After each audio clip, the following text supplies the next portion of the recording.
A hectic morning and early afternoon for firefighters in Westfield. This after a 2-alarm fire ripped through this Dubois Street property believed to be college housing, bringing in crews from the city as well as West Springfield and Holyoke.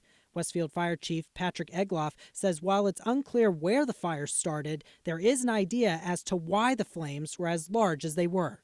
From what it looks like right now, the occupant of the building tried to put the fire out prior to our arrival, which allowed the fire to expand in size. First calls came just after 10:30 Wednesday morning. You can see in these images obtained by Western Mass News flames shooting out of the roof as well as all sides of the structure.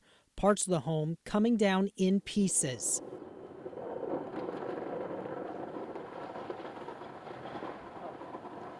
Crews spent at least an hour and a half putting out flames and hot spots from all angles.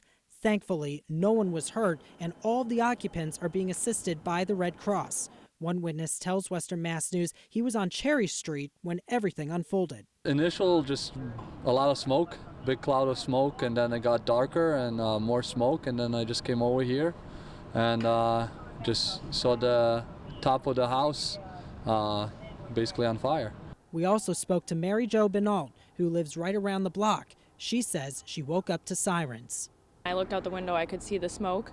Once I stepped out of the house, I saw the flames like billowing out of the top of the house, and I could see the fire department, putting a lot of water on there.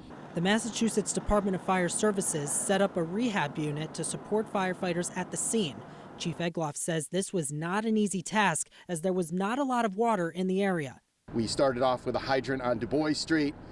No water came out of it. We went all the way to Meadow Street in front of Rally's Pub. No water there. Went across the street.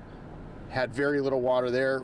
This situation happening just a few dozen yards away from Fort Meadow Early Childhood Center. Luckily, no kids were at school because of in-person parent-teacher conferences, which were canceled.